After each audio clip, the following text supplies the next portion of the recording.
খালা, ওর লগে আমি আর সংসার করুম না, আর আমি তালাক দিয়ে দিমু।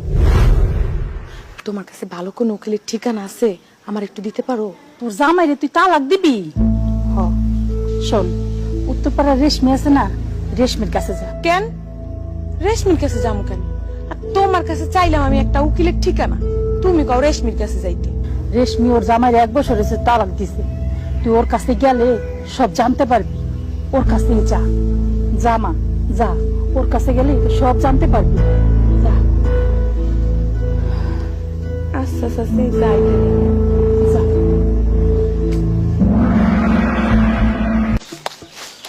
কি রে রেশমি, তুই? হায় হায়, তোর কি অবস্থা? গালের মধ্যে এটা কি হয়েছে তোর? আরে কিছু না, কাম করতে গিয়ে খোঁচা লাগছিল, সেরে যাবে। তুই এদিকে কি লেগা, কোনো কামে আইসোস? না আইলাম আর কি তোর একটু দেখতে, কিন্তু তোর চেহারা এমন হয়ে গেছে কেন? তুই কি সুন্দর একটা মাইয়া ছিলি, ধবধবে সাদা একটা মাইয়া, এখন কালির মতো হয়ে গেছো কেন? হ, সুন্দর একটা মাইয়া ছিলাম, কিন্তু কাম করতে করতে এমন হয়ে গেছে, রোদ্রে থাকি, চুলার পারে থাকি, সব কাম করতে হয় তো, এই লেগা। তুই কি কইতেছিলি ক? আইছিলাম তোর কাছ থেকে একটা পরামর্শ নিতে। শুনলাম তোর নাকি তালাক হয়ে গেছে।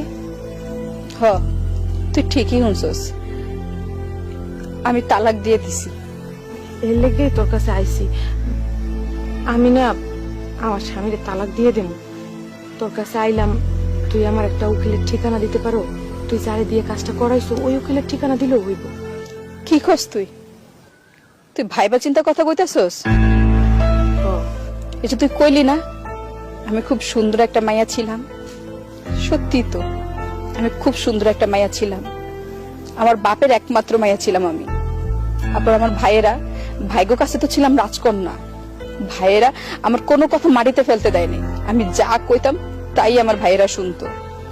বিয়ের পর আমি শ্বশুরবাড়িতে গিয়েও রাজরানী হয়েছিলাম, ছোটখাটো বিষয় নিয়ে জামাইয়ের উপর খুব চিল্লাচিল্লি করতাম, ও সব সহ্য করতো, কখনো কিছু কইতো না আমারে।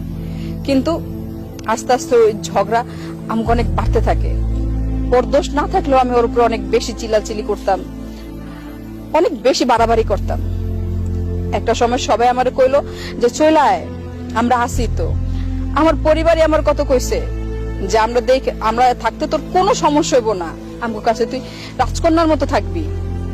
আমি ওই জিদের বসে ডিভোর্স দিয়ে দিছি জামাইরে। ডিভোর্স তো আমি দিয়ে দিছি, ওর না কিচ্ছু হয় নাই, খুব ভালো আছে। কিন্তু আমি আমাগো নিজের বাড়ির কাজের মাইয়া হয়ে গেছি। আমি যদি ঠিকঠাক কাজ না করি তাহলে ভাবি আমার ঠিক মতো 2 বেলা খাইতেও দেয় না।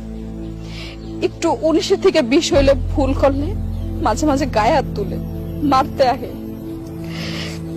ভাইয়ের কাছে উল্টা পাল্টা বিচার দেয়। আমার ভাইয়েরা এখন আমার কথা শুনাইতে ছাড়ে না। বাপমার কথা তো বাদই দিলাম, শোন, আমি যে ভুলটা করছি ওই ভুলটা তুই করিস না। সবাই তোরে কইবো যে তোর পাশে আছে, তোর সাথে আছে, তোরে ভরসা দিব, কিন্তু কেউ তোর জীবনের দায়িত্ব নিব না। তোর জীবন সুন্দর করার, তোর জীবনের দায়িত্ব শুধুমাত্র তোর। কোনো ভুল বুঝাবুঝি হইলে, ছোটখাটো বিষয় যদি ঝগড়া থাকে, মানায় নিস। আমার মতো ভুল জীবনও করিস না বল। বাকিটা হয়েছে তোর ইচ্ছা, তুই ডিভোর্স দিবি নাকি ভুলগুলা শুধরাইয়া নিয়ে ওইখানে রানী হয়ে থাকবি।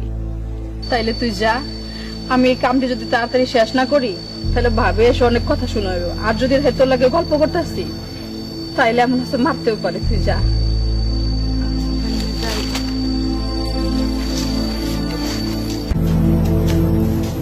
এই শুনো, কি তুমি তো 2 দিন পর আমাকে তালাক দেবে তাই না? তোমার সাথে আমার কি কথা থাকতে পারে? ও আচ্ছা, বুঝতে পেরেছি, তোমার যাওয়ার ভাড়া নেই তাই তো? এই ধরো, এই জীবনের লাস্ট বারের মতো তোমাকে টাকা দিয়ে দিচ্ছি। শোনো, টাকাটুকু আমার লাগবে না, আমি কোথাও যাব না। আমি কেন যাব? এটা আমার বাড়ি, আমার সংসার, আমি কোথাও যাব না। যেতে যদি হয় অন্য কেউ চলে যাবে, তোমাকে ছেড়ে আর এই বাড়ি ছেড়ে আমি কোথাও যাব না। তোমার সাথে আমি যা যা করেছি আমার অনেক ভুল হয়ে গিয়েছে, আমাকে ক্ষমা করে